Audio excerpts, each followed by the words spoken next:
सुबह 10 बजे से लेकर 11 बजे के बीच में उपस्थित हूं आप सबके सामने। आज जिनकी कुंडली लेकर के आया हूं, ये कुंडली मुझे आई है हैदराबाद आंध्र प्रदेश से। विराज नाम है इनका, इनके पिता ने इनकी कुंडली भेजी है। आप लोगों को 2 मिनट अपनी बात बता दूं। रविवार का कार्यक्रम अवश्य देखा करिए।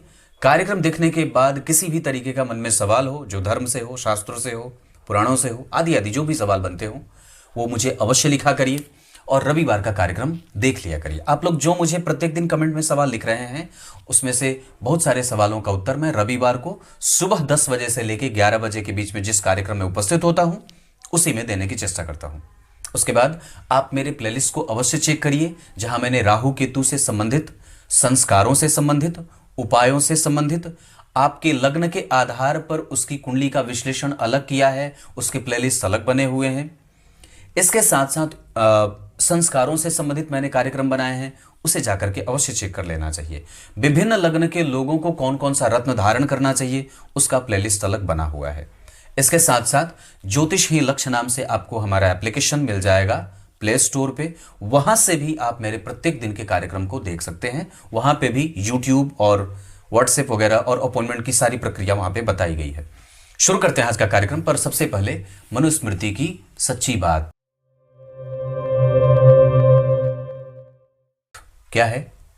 प्रलय काल बीतने के बाद, ध्यान से देखिए मेरी तरफ, प्रलय काल बीतने के बाद अपने अपरिमित, ध्यान से समझिएगा, अपरिमित ऊर्जा से युक्त भगवान ने, जो ऐश्वर्य से संपन्न है, जो ऐश्वर्य से संपन्न है, अपने आप को शरीर के रूप में उपस्थित किया। और किसी मोह माया के जाल से युक्त होकर के नहीं, किसी कर्म बंधन से युक्त होकर के नहीं, स्वयं के मन से, स्वयं की इच्छा से, और खुद को खुद से ही, या विद्वानों ने उन्हें विशेषण दे दिया अव्यक्त और स्वयंभू, जिसको व्यक्त नहीं किया जा सकता, जो त्रिगुणातीत है। और जो अव्यक्त है उसे अव्यक्त क्यों कहा गया?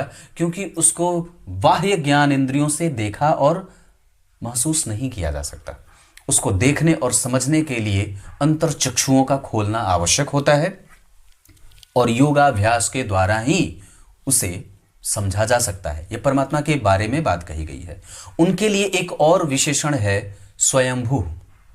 स्वयं भवति इति स्वयंभू, जो स्वयं से ही उत्पन्न हुआ है, वो किसी के द्वारा उत्पन्न नहीं किया गया है, और वो किसी मोह माया के जाल से युक्त होकर के अपने आप को उत्पन्न नहीं किया है। दरअसल वो स्वयं से, स्वयं के लिए और स्वयं के द्वारा बनाए गए सृष्टि के संचालन का करता भी है, धरता भी है, निग्रह भी करता है, उसका अनुग्रह भी करता है, और संभार भी कर देता है, निलय भी कर देता है। तो ये स्थिति भगवान को लेकर के बताई गई है। अब आइए मैं आपको जन्म कुंडली पे लेके आता हूं। यहां ये कुंडली तुला लग्न की बनी है। तुला लग्न की कुंडली के लिए शुक्र सबसे अच्छे होते हैं और शनि सबसे अच्छे होते हैं। इसके साथ साथ चंद्रमा और सूर्य भी बड़े अच्छे भाव के अधिपति बन जाते हैं, जिसमें चंद्रमा बढ़िया। बुध इस कुंडली के लिए राजयोग कारक ग्रह के रूप में उपस्थित होते हैं। शनि इस कुंडली के लिए सर्वाधिक योग कारक ग्रह के रूप में उपस्थित होते हैं, चतुर्थ और पंचम के अधिपति। शुक्र इस कुंडली के लिए लग्नेश के साथ साथ अष्टम भाव के भी अधिपति होते हैं, पर लग्नेश होने के कारण उन्हें अष्टम का दोष नहीं लगता। गुरु इस कुंडली के लिए बहुत अच्छे नहीं होते, मतलब ये मेहनत ही करवाते रहते हैं जातक को। और मंगल इस कुंडली के लिए मारक ग्रह के रूप में उपस्थित होते हैं। क्लियर है? ये तो मंगल मारक हैं और उन पे किसी भी शुभ ग्रह का कोई प्रभाव नहीं है, लेकिन गुरु उन्हें देख रहे हैं जो रोगेश होते हैं, यानी कि 6वें और 7वें भाव का योग बना। इस वजह से विवाह मिलाकर के ही करने की आवश्यकता होगी। पर वस्तुतः यहां शुक्र उच्च के और बुध स्वग्रही, तो ये बात कट जाएगी और व्यक्ति का विवाह कभी भी कमजोर नहीं होगा। पेन कहां गया? मिल गया। तो ये बोल रहा था, ये स्थिति जन्म कुंडली में लग्न की बनी। तवांश में आप क्या देख रहे हैं कि धन भाव में शनि और चंद्रमा, जहां स्वग्रही शनि और चंद्रमा एक साथ बैठे हैं, वहां पे डिग्री है, तो कभी कभी मतभेद जाहिर होगा। हालांकि व्यक्ति के जीवन में गंभीरता रहेगी, पत्नी गंभीर आएंगी और सत्य बोलने वाली आएंगी। थोड़ी कभी कभी वैसे मतभेद भी जाहिर होंगे, पर वस्तुतः शुक्र और बुध का जो संबंध बना है, ये दाम्पत्य को अच्छा रखेगा। धन भाव इनकी कुंडली में बड़ा बेहतर और कई बार खुद के रोजगार को भी प्रेरित करता है। शुक्र का भाग्य भाव में बैठना लग्नेश होकर के, गुरु से दृष्ट होना, यानी कि लग्न के अधिपति शुक्र गुरु से दृष्ट हो गए। लाभ भाव बलवान है, सूर्य स्वग्रही, बुध उच्चाभिलाषी, चंद्रमा 12वें दशम के अधिपति। यहाँ पे अष्टम भाव के अधिपति लग्न को देख रहे हैं, 12वें भाव के अधिपति जन्म कुंडली में स्वग्रही हैं। इसका अर्थ होगा कि इस कुंडली का 12वां भाव असंतुलन में नहीं है और निसंदेह वो श्रेष्ठ बन रहा है। गुरु से चंद्रमा का केंद्र में होना, चंद्रमा के ऊपर किसी पापक ग्रह का कोई प्रभाव नहीं, चंद्रमा से केंद्र में शुक्र का होना, अपने उच्च की राशि से मंगल का केंद्र में होना, स्वग्रही मंगल, स्वग्रही शनि, स्वग्रही गुरु, स्वग्रही बुध, सूर्य। तो 1 2 3 4, जिस राशि में चंद्रमा बैठे हैं उस राशि का अधिपति बुध उसके सन्निकट द्विद्वादश के संबंध में ये थोड़ा कमजोर, पर एक ग्रह यहां, एक ग्रह यहां, एक ग्रह यहां, एक ग्रह यहां। लग्नेश का भाग्य भाव में जाना, भाग्य के कारक गुरु से देखा जाना, ये कुंडली को कई तरीके से, धर्म से, लाभ से, पराक्रम से, कम्युनिकेशन से, धन से, रोजगार से, डेली रूटीन से, उसके नियमितता से और उसके पराक्रम से, उसके ऊर्जावान होने से और उसके बुद्धिमान होने से, दूसरों का प्यार मिलने से, यश से, कीर्ति से, मान से, सम्मान से, पद से, प्रतिष्ठा से विभूषित करेगी। पर जातक को घमंडी भी बनाएगी और वो अपने आप को ईगोइस्टिक नेचर का भी बनाएगा। सुनेगा थोड़ा कम, बोलेगा थोड़ा ज्यादा। हालांकि ये संस्कार से संपन्न जातक है, इसके ऊपर कोई भी दोष नहीं लगाया जा सकता, पर राहु और केतु गुरु को प्रभावित कर रहे हैं, इस वजह से कभी कभी बात बिगड़ सकती है। राहु और केतु की दशा में और शुक्र की दशा में हमें सावधान रहने की आवश्यकता होगी, ये बात पक्की है। दशमांश कुंडली में 6वें भाव के अधिपति का लग्न में जाना, सूर्य और शनि का एक साथ बैठना व्यक्ति को प्रशासनिक सेवाओं में ले जाने वाला।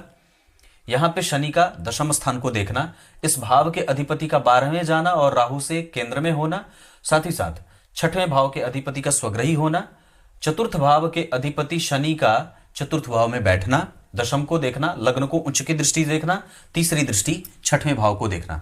ये सारी स्थितियां व्यक्ति को प्रशासनिक क्षेत्रों में ले जाने वाली बन सकती है। इसके अतिरिक्त गुरु का 12वें जाना, सूर्य का 6वें रहना, भाग्य भाव के अधिपति के कारण मंगल के साथ केतु का बैठना, ये जातक को प्रेमी, पत्नी को प्रेम करने वाला तो बनाएगा, पर कभी कभी उस प्रेम में दरारें और आग भी लगने की संभावना बनेगी। यहां ये स्थिति अगर ऐसे बैठ जाती कि शनि की जगह पे मंगल और मंगल की जगह पे शनि, तो ये स्थिति और भी ज्यादा खतरनाक और खराब हो जाती। वैसे शनि यहां पे अपनी राशि में, यहां भी अपनी राशि में, यहां बुध अपनी राशि में, यहां भी बुध स्वग्रही ग्रह के साथ बैठे हैं, यहां शुक्र उच्च के, यहां शुक्र भाग्य भाव में, और ये जो स्थिति बन रही है कुंडली में, ये और भी ज्यादा जातक की कुंडली को मजबूती और स्थिरता प्रदान करने वाली बन रही है। यहां पे मैं रोक करके आपको इनकी कुंडली के पंचांग से परिचय करा देता हूं। इनकी कुंडली का पंचांग जैसा भी बनेगा, भाद्रपद माह में है तो सुंदर है, दक्षिणायन में है तो आत्मविश्वास की कमी और पिता के साथ संबंध कमजोर और प्रभावित ना हो, इसका ध्यान रखना चाहिए। वैसे पिता बड़े ही जिज्ञासु प्रवृत्ति के हो सकते हैं, साथ ही साथ वर्षा ऋतु में जन्मे होने से व्यक्ति के अंदर जानने की इच्छा यहाँ भी है और उसके दिमाग में बहुत सारे सवाल, सर्दी, खांसी, जुकाम, नुमोनिया और फेफड़े से संबंधित समस्या हो सकती है। वैसे 6वें भाव के अधिपति राहु केतु के संपर्क में है तो गैस्ट्रिक पेशेंट भी व्यक्ति बन सकता है। शुक्ल पक्ष के तृतीय तिथि के चंद्रमा पापक हैं, नौकरी के लिए खूब मेहनत करनी होगी क्योंकि गुरु राहु केतु के संपर्क में है और चंद्रमा 12 में है। उसके अतिरिक्त 6वें भाव में सूर्य का होना, आपका अधिकार रखा हुआ है और आपके कर्तव्यों से आपको वंचित नहीं होना चाहिए। जो नियम, जो विधान बनाए गए हैं उसका पालन करते हुए अगर ये कुंडली आगे बढ़ेगी तो आरंभ में नौकरी, बाद में व्यवसाय कर सकती है। इनकी कुंडली में शुक्ल पक्ष के तृतीय तिथि के चंद्रमा व्यक्ति को बुद्धिमान बनाने के साथ साथ यशस्विता प्रदान करेंगे, गुणकारी और झगड़ालू नहीं बनाएंगे। गुणकारी तो बनेगा, झगड़ालू नहीं बनने देंगे। शुक्ल पक्ष के शुक्रवार के जन्मे होने से और शुक्र की स्थिति नवांश में, शुक्र की स्थिति लग्न में बहुत ही ज्यादा श्रेष्ठ और साम्रांत बनी है। इस वजह से व्यक्ति अनुभवी, कृपा प्राप्त कराने वाला, देने वाला और दानी होने के साथ साथ भोगी भी होता है। उसके जीवन में ऐश्वर्य की कमी नहीं होती, वो सुख से जीवन जीता है, चल अचल संपत्ति का योग इकट्ठा करता है, और एक नहीं बहुत सारा। अपने धन के बारे में कभी भी जातक को कभी किसी से कोई चर्चा नहीं करनी चाहिए। मित्रता कर सकते हैं, आप मंगलिक हैं, इस बात का ध्यान रखना होगा, पर आपकी कुंडली खराब मंगलिक नहीं होगी, ये बात भी पक्की है। इस कुंडली में मंगल मारक होते हैं, इस वजह से पत्नी बीमार ना हो, वो पेट से संबंधित समस्या से ग्रसित ना हो, इसका ध्यान रखना होगा। वैसे आपकी कुंडली सिद्ध योग में वैश्य वर्ण और मनुष्य गण में जन्मे होने से राजसिक प्रभावों से युक्त है। इसके कारण आपको सात्विकता का प्रभाव विकसित करना चाहिए। दूसरों की शिकायत बिल्कुल ना करें, अपने आप को मानवता और इंसानियत का पाठ हमेशा ही अपने मन को पढ़ाते रहें। किसी तीसरे व्यक्ति की बात तब तक ना करें जब तक वो आपके सामने उपस्थित ना हो, मतलब गिला शिकवा से दूर रहें। बहुत ज्यादा अपने आप को मैटेरियलिस्टिक ना बनाएं, जितना ज्यादा हो सके शुद्ध और शांत रहें, गंभीर रहें। आपका गंभीर होना बड़ा ही लाभदायक होगा। राजनीति से युक्त है ये कुंडली, राजनीति में भी प्रेषित हो सकती है। इसके अतिरिक्त ये कुंडली अनुभवी है और ज्ञानी है। इसके साथ साथ इसके पास धर्म और शास्त्र का ज्ञान है। मंत्र पूजा पाठ आदि के साथ साथ व्यक्ति वीर्य का प्रक्षालन ना करे, वीर्य खराब ना करे, वीर्य की सुरक्षा करे और उसको संरक्षित रख के अपना जीवन आगे बढ़ाए। झूठ ना बोले, मसालेदार भोजन ना करे, धर्म में विश्वास रखे, गुरुजनों का आदर करे, माता पिता का सम्मान करे और धर्म ग्रंथों का पढ़ना आवश्यक होगा। क्योंकि ये कुंडली तुला लग्न की है तो ये कुंडली व्यापारिक ज्यादा है। तुला लग्न के लोग कई बार बोल देते हैं और निकल लेते हैं। आपको जो करना है करिए, वो अपना काम कर दिए। पर ऐसी स्थिति अगर जीवन में कभी आए तो कभी भी जातक को इस कुंडली के आधार पर पिता के साथ मतभेद नहीं करना चाहिए। वो दिख रहा है। माता जी आपके लिए गुरुवत हो सकती हैं। अगर कोई भी बात व्यक्ति को कहना हो, अगर ये कभी कोई भी बात इनको कहना हो तो माता जी का सहयोग लिया जा सकता है। इस कुंडली में लग्न का अधिपति भाग्य भाव में बैठा है। यह व्यक्ति चीर परिचित होगा, विख्यात हो सकता है, संपन्न हो सकता है और श्रेष्ठ हो सकता है। इसकी बुद्धि बड़ी निर्मल और कुशाग्र होगी। क्योंकि सूर्य और बुध एकादशवें भाव में बैठे हैं, इस आधार पर मैं ये बात कह सकता हूं कि व्यक्ति कभी भी अवांछनीय कृत्यों को करने वाला नहीं होगा और हमेशा ही ईश्वर में विश्वास करके अपने सभी चीजों को प्राप्त करने में भरोसा रखेगा। इंटरनेट इनका बहुत अच्छा है, कम्युनिकेशन बहुत अच्छा है। इंटरनेट से जुड़ करके कोई काम करना हो तो बहुत अच्छी बात होगी। शिक्षकीय योग इनकी कुंडली में लगा हुआ है। ये व्यक्ति प्रोफेसर, लेक्चरर और आदि आईएएस की तैयारी कर सकता है। आईपीएस थोड़ा कम, आईएएस के योग इनकी कुंडली में ज्यादा है। नक्षत्रों का बल जो मिल रहा है, ये बात मैंने इतनी बताई। अभी चंद्रमा की दशा आने वाली है 2023 के सितंबर से कर्म के लिए लगी। अगले 10 वर्ष आपके लिए बड़े ही निर्णायक साबित होने वाले हैं, जिसमें सबसे ज्यादा कष्ट आपको 2027 के बाद 29 तक होगा और एक कष्ट आपको देखने में मिलेगा। हालांकि उस दौरान आपके लिए दो तरह के रास्ते खुलेंगे। एक तरफ अच्छाई भी मिलेगी, एक तरफ भटकने का मार्ग भी मिलेगा। तो 27 में बहुत ज्यादा सावधान रहिएगा। और एक दशा आपको परेशान करेगी 2031 के जुलाई से लेकर के 33 तक, थोड़ी बहुत परेशानी रहेगी। हालांकि एक बात और बता दूं, 25 के फरवरी से लेकर के 26 के फरवरी तक भी थोड़े से कमजोरी का योग देख रहा हूं, ये दशा। अब बाकी के जीवन का धन बहुत अच्छा, रोजगार खुद का भी करना हो बिल्कुल कर सकते हैं। पूर्व की दिशा आपके लिए बहुत अच्छी रहेगी। इस कुंडली के लिए 5 अंक बहुत अच्छा रहेगा। इस कुंडली के लिए राशि मिथुन, कुंभ और सिंह, ये राशियां अच्छी रहेंगी। इस कुंडली के लिए वृश्चिक, कन्या, मीन और वृषभ, इन लोगों से बचने की आवश्यकता है। अपने धन के बारे में कभी किसी से कोई चर्चा ना करें। आपके घर में कभी भी कलह का वातावरण किसी बाहरी लोगों के साथ ना हो और बाहर के लोगों के कारण ना हो, इसका ध्यान हमेशा ही रखना होगा। आपकी कुंडली गुरु और केतु के साथ यहाँ जो बैठे हैं, इसका आधार व्यक्ति को अनुभवी और मंत्र पाठ करने वाला बना देगा। पंचम भाव का प्रभाव बहुत बढ़िया है। यशस महापुरुष योग, रुचक योग यहाँ लगेगा, पर यहाँ मंगल अच्छे नहीं होते। इस वजह से हमें उसको संतुलित करने के लिए बजरंग बली की पूजा और उनके मंदिर का दर्शन अवश्य करते रहना चाहिए। चंद्रमा की दशा है, अगर हो सके तो एक मोती भी धारण कर सकते हैं, अगर बहुत ज्यादा व्यक्ति बचपना करे तो। वैसे ये कुंडली निसंदेह बहुत अच्छी हो रही है, पर चंद्रमा अगर केंद्र में होते तो और भी ज्यादा ये कुंडली फ्लरिश करती, मतलब और भी ज्यादा अच्छी परिणामों को देने वाली या दिखाने वाली हो सकती थी। वैसे नवमान से इस कुंडली का थोड़ा ठीक बन रहा है। 2 केंद्र में शुभ ग्रह का बैठना, गुरु का प्रभाव, शुक्र को राहु का प्रभाव यहाँ दिख रहा है, तो अच्छा ही होगा, खराब नहीं है। शनि स्वग्रही होकर के बैठे हैं, मंगल स्वग्रही होकर के, शुक्र उच्च के स्वग्रही, बुध, इतनी सारी चीजें जब बन रही हों, हालांकि व्यक्ति को और भी ज्यादा संतुलित करने के लिए अपने जीवन में धर्म को धारण करना चाहिए। स्वग्रही 4 ग्रह बैठे हैं, इस वजह से भटकाव ना हो और अत्यंत विलक्षण प्रतिभा के संपन्न होने के कारण कई बार व्यक्ति गलत रास्ते पे भी जाता है। शुरू से ही जातक को उठने बैठने देखने जाने आने मित्रता शत्रुता हमेशा ही ध्यान देने की बारी होगी। ये बात मैं बता देता हूं। इनकी कुंडली में बुध की दशा और शनि की दशा बहुत अच्छी रहेगी, कुछ मामले में कमजोर भी होगी जैसे दिमाग का भटकाना। और सूर्य की दशा इनकी कुंडली में लग्नेश शुक्र भाग्य भाव में बैठे हैं और उस पे गुरु की दृष्टि जा रही है।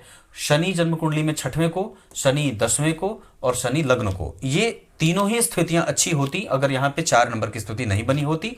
यहाँ पे भी सामान्यतः ठीक है। यहाँ पे भी इस भाव के अधिपति केंद्र में स्वग्रही, तो व्यक्ति अपने दुश्मनों को लेकर के कभी भी शस्त्र उठाने की कोई आवश्यकता नहीं है। आपके दुश्मन आपके ज्ञान से ही प्रभावित होकर के आपके तर्क के कारण उसका प्रभाव पंचम भाव पे पड़ रहा है। इस वजह से आपकी कुंडली का पंचम भाव जो आपको संतान से, जो सुत से, प्रेम से, ऐश्वर्य से संपन्न बना करके रखेगा। दिशा इस कुंडली के लिए उत्तर दक्षिण पूर्व बहुत अच्छी रहे, आग्नेय कोण। उसके अतिरिक्त आपकी कुंडली में चंद्रमा को बल देने के लिए शिव जी को सफेद चावल अवश्य चढ़ाना चाहिए, दही अर्पित किया करिए और मक्खन अर्पित किया करिए। इसके साथ साथ आपकी कुंडली का ज्ञान पक्ष तो पंचम भाव बहुत बढ़िया, पंचमेश बहुत अच्छे, गुरु बढ़िया है और व्यक्ति कभी कभी भटकाव में भी जा सकता है क्योंकि राहु का प्रभाव है, राहु शुक्र के साथ बैठे हैं। इस कारण से हालांकि राहु यहाँ पे खराब दृष्टि से नहीं देख रहे हैं, इस वजह से कुंडली संतुलित होगी। इस कुंडली में अगर कभी भी चल अचल संपत्ति खरीदनी हो तो शनि, बुध और चंद्रमा की दशा, शुक्र की दशा बहुत अच्छी रहेगी। एजुकेशन या कभी भी कोई काम करना हो तो आर्द्रा, मृगशीरा, उत्तराषाढ़ा, रेवती और विशाखा, श्रवण, हस्त और अनुराधा ये नक्षत्र किसी भी कार्य के लिए जातक के लिए लाभदायक होंगे। दिन शुक्रवार और शनिवार का बहुत अच्छा रहेगा। अंक मैंने 5 बताया है। इसके साथ साथ आपकी कुंडली में कर्म स्थान, विदेश, बाहर जाए, अपने जन्म स्थान से दूर जितना जाएगा ये जातक उतना ही बढ़िया रहेगा। हालांकि ये जो स्थिति मैं यहां देख रहा हूं, यहां व्यक्ति को अपने कर्म क्षेत्र से धन मिलता रहेगा और व्यक्ति को पहले सरकारी नौकरी की तैयारी करनी चाहिए, बाद में अगर नौकरी ना लगे तो खुद का कारोबार करना चाहिए। बस इतनी सी बात है। बलाबल में सूर्य, मंगल, गुरु, सूर्य मंगल ये ठीक है, सूर्य बढ़िया होंगे, मंगल भी ठीक होंगे, शुक्र भी ठीक होंगे।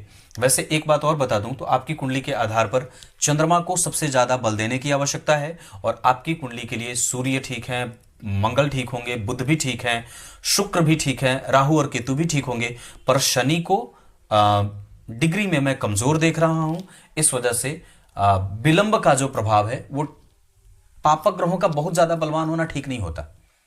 ठीक है, तो ये बात तो कम से कम मुझे कुछ हद तक सुकून वाली बन रही है। वैसे मंगल भी केंद्र में बैठे हैं और वो भी आपकी कुंडली में 25% का ही परिणाम दे रहे हैं। तो ग्रह सारे मृतप्राय और बालावस्था के ही हैं। एकमात्र ग्रह बुध जो है वो आपकी कुंडली में डिग्री में ठीक देख रहा हूं तो वो 50% का परिणाम देगा।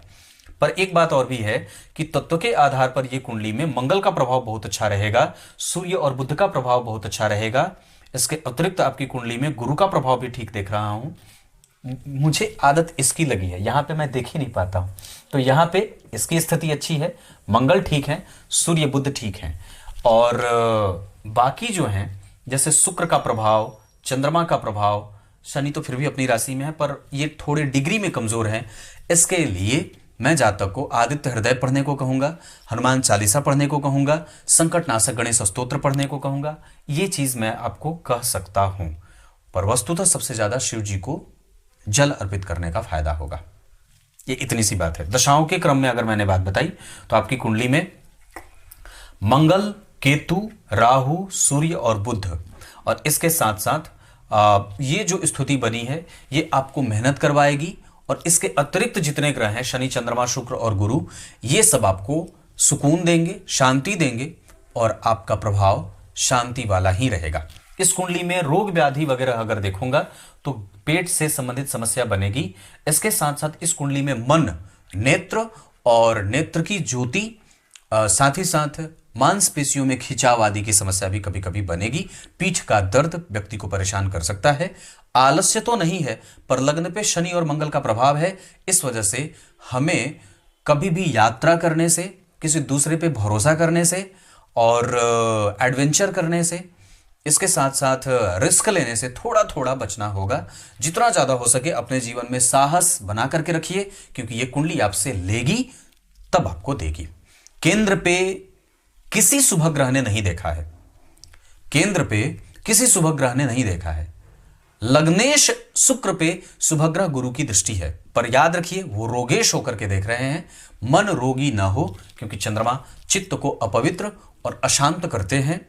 इस वजह से मैं ये बात कहूंगा, जिद, हठ, गुस्सा, क्रोध, कामुकता और निराशा का भाव न जगे तो ज्यादा बढ़िया होगा। तब तक के लिए बहुत बहुत नमस्कार।